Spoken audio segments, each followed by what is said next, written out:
सत्संगत प्यार से कहना धन निरंकार जी।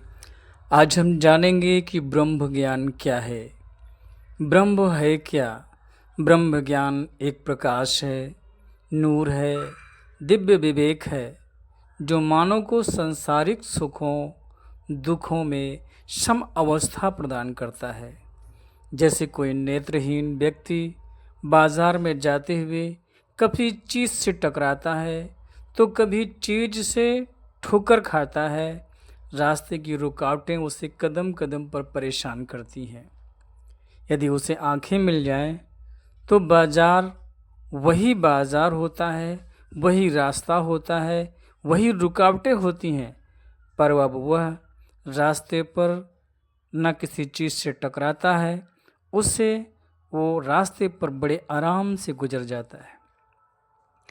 इसी प्रकार परमात्मा का ज्ञान यानी ब्रह्म ज्ञान हमें वो दिव्य नेत्र प्रदान करता है जिसमें माया यो मायापति, झूठ योम सत्य, अस्थाई व अस्थाई, नाशवान व अविनाशी की पहचान हो जाती है। फिर ब्रह्म ज्ञान से विवेक जागृत होता है और ब्रह्म ज्ञान इस अविनाशी की पहचान करा के आत्मा को निज घर की पहचान करा देता है। इस परमात्मा का बोध करते ही आत्मा को निज घर की प्राप्ति हो जाती है। वास्तव में ब्रह्म ज्ञान से पवित्र कुछ भी नहीं है। यह ज्ञान मन में बस जाता है तो मन भी पवित्र हो जाता है। जहाँ प्रभु स्थिर है, अचल है, अनंत है, स्थिर से नाता जोड़कर ही जीवन की स्थिरता बनी रहती है। जब तक हमें इस जीव अविनाशी का ज्ञान नहीं होता, इस परमात्मा का ज्ञान नहीं होता, तब तक हमें मृत्यु से भय लगा रहता है। आत्मा छोड़कर चली जाती है। जैसे बल्ब यूज होने पर कोई कहे कि इसमें निराकार बिजली निकल कर भाग गई। विद्युत तो वही है, उसी होल्डर में है, किंतु बल्ब का बैलेंस बिगड़ गया। विद्युत तो वही है, होल्डर में है, किंतु बल्ब का बैलेंस बिगड़ गया, जिससे वहाँ पर उपस्थित जो विद्युत को भी प्रकाशित करने में असमर्थ होती है। जैसे शरीर में पांच तत्व होते हैं, जड़ तत्व होते हैं, क्षितिज, जल, पावक, गगन, समीरा। कहते हैं ना कि ये 5 तत्व से हमारा शरीर बना है। और छठा तत्व है आत्मा, चेतन, जिसे हम कहते हैं चेतनता। उसी प्रकार बल्ब में भी 5 तत्व होते हैं, जैसे पीतल, तांबा, कांच, कार्बन, टंगिस्टन। और छठा है निराकार बिजली। हम इसको जो रोशनी है उसी निराकार से उदाहरण देकर बता रहा हूँ मैं। इनका प्रकाश है जो सर्वत्र शहर में या कहीं घर में जो अंधेरे को रोशनी प्रदान करता है, अखंड व्यापक है। जब पांचों का बैलेंस बिगड़ जाता है, पांचों में से किसी एक का बैलेंस बिगड़ गया तो बल्ब फ्यूज हो जाता है। और छठा तत्व वहाँ पर विराजमान वर्तमान रहते भी प्रकाशित नहीं कर पाता, उसे बदलकर दूसरा बल्ब लगा देते हैं तो वही बल्ब जलने लगता है। इसी प्रकार जीव जंतुओं को, देह को 5 जड़ तत्व जब ठीक से अनुपात में है तो बैलेंस ठीक रहता है और आदमी चलता है, फिरता है, बोलता है। तो इस छठे तत्व के प्रकाश से इंसान जीवित रहता है। जब शरीर के 5 जड़ तत्वों का तालमेल बिगड़ जाता है तो वहीं छठा आत्म जो तत्व है वो प्रकाश धारण करने में असमर्थ हो जाता है और जीवित शरीर शव बन जाता है। इस प्रकार आते जाते बदलते शरीर न कि आत्मा अखंड और भरपूर रूप से सदा संग एक सर्वव्यापक है, अर्थात जीव ही ब्रह्म है, जीव ही ब्रह्म है, जो हमें मिल नहीं रहा, जिसे हम जानकारी से दूर हैं। जैसे हम आईना देखे बगैर हम अपने आप को पहचान नहीं सकते, ठीक इसी प्रकार जब आत्मा इस परमात्मा रूपी आईने के सामने नहीं आती, इसे अपने निज स्वरूप की पहचान नहीं होती। आत्मा बोध केवल ब्रह्म ज्ञान से ही संभव है। अतः हम निरंकार, शांत व ठहरा हुआ होते हुए भी गतिशील है, पूर्ण ब्रह्मांड का संचालन कर रहा है। नियमित व अनुशासित ढंग से कर रहा है। इससे जुड़ा हुआ भक्त भी सभी कार्य करता हुआ मानसिक तौर पर शांत होता है, आनंदित होता है। जैसे वृक्ष फूल और फल पैदा करता है, वृक्ष अपने में सुगंधित एवं रस नहीं रखता, उनको फूलों और फलों में भर देता है। इसी प्रकार निरंकार ने पूरे ब्रह्मांड में भली भांति रचना की है। इसमें भिन्न भिन्न रंग, रूप, आकार एवं सुगंधित फूलों से सजाया गया है, परंतु निरंकार ये अपना कोई रंग, रूप, आकार नहीं रखा। गुरु सुख भी जितना खुदी को मिठास है, जैसे भी जहाँ पर कहते हैं कि निरंकार बसता कहाँ पर है, जहाँ प्रेम होता है वहाँ निरंकार होता है। निरंकार की कृपा निरंतर चाहते हैं तो निरंकार की रचना से प्रेम करना आवश्यक है। धन्यवाद करें इस दातार का जिसने इतनी विशाल प्रकृति हमारी सेवा के लिए बनाई है।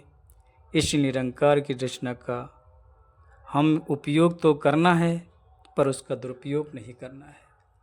साथ संगत, ये जितनी कायनात बनी है वो मानव के लिए बनी है। इस परमात्मा ने प्रकाश दिया है, हवा दी है, जल दिया है, इसे सेवन करके वो जीता है।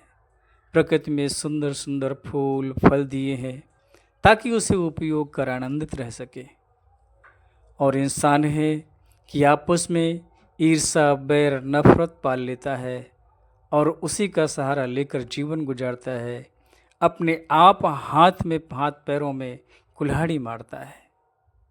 साथ संगत, जिस तरह एक लोहा जब हवा का संग करता है तो स्वयं उसमें मूर्छा लगने लगता है, जंग लगने लगता है और वह एक दिन नष्ट हो जाता है। ठीक इसी तरह इंसान भी जब अपने इस निराकार को अपने अंग संग नहीं मानता और ईर्ष्या, द्वेष, नफरत पाल लेता है तो अपने जीवन को कष्ट में बनाते हुए चला जाता है। साथ संगत, हमें इस निरंकार का एहसास में रखना है और ज्ञान होने के बाद भी इसको उपयोग में लाना है। लोगों से ईर्ष्या, द्वेष, नफरत नहीं करना, प्यार करना है, प्रेम करना है। जिस तरह एक डॉक्टर दवा देता है और कहता है कि इसका पालन करना है, कुछ वो परहेज बताता है, तो जब परहेज बताता है तो दवा शूट करती है, काम करता है। अगर हम दवा खाएं, परहेज न करें तो जल्दी वो जो दर्द हो, जो तकलीफ़ है वो ठीक नहीं होती। अब परहेज करें, दवा ना खाएं तो भी बात नहीं बनती। इसलिए परहेज भी करना पड़ेगा और दवा भी खानी पड़ेगी समय से। इसी प्रकार निरंकार है।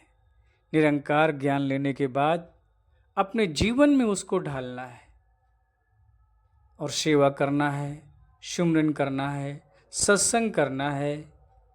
ये उसके नियम है। और निरंकार को एहसास में रखना है। उस ज्ञान को हमने ले लिया और उस ज्ञान को अपने अंग संग रख करके उसको एहसास में रखना है, तो ना तो हमसे कभी गलती होगी और ना हम किसी का दिल दुखा पाएंगे और ना किसी के साथ अनर्थ करेंगे। तो ये परमात्मा भी खुश, हम भी खुश, परिवार खुश, अगल बगल के खुश, हम खुश, सारा संसार खुश। तो साथ संगत कहने का भाव ये है कि हमें सद्गुरु के द्वारा हमें ये ज्ञान प्राप्त हुआ है, तो ज्ञान को जीवन में धारण करते हुए इसे अप्लाई करना है, लोग अपने उपयोग करना है। जैसे हम खाते हैं, पीते हैं, उठते हैं, आसानी से वो आपके साथ आ जाए। लोग कहते हैं कि निरंकार कैसे अपने साथ होगा, तो साथ संगत बड़ी ईजी, बड़ा ईजी की ईजी बता रहा हूँ मैं आपको कि जैसे समझ लो जिसको आप दुनिया में सबसे ज़्यादा प्यार करते हैं उससे प्यार कर, उसको निरंकार को मान लीजिए। वो अपने आप को स्पष्ट नहीं कर सकता, प्रकट नहीं कर सकता, आपको एहसास में लाना होगा। आप खा रहे हैं तो आप समझ लीजिए कि वो हमारे सामने खड़ा है, वो इंतज़ार कर रहा है कि वो हम मुझसे कब पूछे। उससे पूछ लेना है, आइए परम प्रभु दातार भोजन करिए। जब आप घर से बाहर निकलते हैं तो दातार आइए साथ में चलते हैं। जब आप सोते हैं तो आइए दातार आप हमारे, अब सोने का वक्त हो गया है, सोते हैं। उसे अपने जीवन में ढालिए, उसके एहसास में रहिए। आपका जीवन निश्चय ही एक अच्छी राह पर चलता चला जाएगा, अच्छी राह पर आपका जीवन बन जाएगा। जन्म और मृत्यु के दो किनारे हैं। परम पिता परमात्मा ने हमारे लिए दो रास्ते, दो तट बनाए हैं। राजपिता जी ने भी उदाहरण दिया है कि जिंदगी के दो तट हैं, जीवन और मृत्यु। अगर इस तट में अगर नदी को देख लें तो जैसे गंगा बहती है, पवित्र नदी है, तो चाहे पवित्र नदी की तरह बहाते हुए लेके चले जाएं, लोग श्रद्धा से उसे पूछते हैं, और चाहे हम गंदे नाले की तरह उसमें कीड़े की कीड़ा बुझबुझाते हुए उसकी गंदगी को लेते हुए स्वयं को चले। तो साथ संगत, हमें जाना तो है ही, और अच्छी तरह से जाएं और ऐसा करें कि हमारे मृत्यु के बाद भी ये हमें याद रहे। और संसार, क्योंकि ये संसार का जो संबंध है वो इस जन्म में है आपका, लेकिन जो परमात्मा का संग है आपके जन्मों जन्मों का है। तो साथ संगत, जो अखंड है, अविनाशी है, अडोल है, सर्वशक्तिमान है, उसका हाथ पकड़िए। जिसका हाथ छूट जाना है उसका पकड़ के आप हमेशा दुखी रहेंगे। साथ संगत, प्यार से कहना धन निरंकार जी। अगर वीडियो पसंद आया हो तो लाइक सब्सक्राइब जरूर करिएगा और कमेंट करके बताइएगा।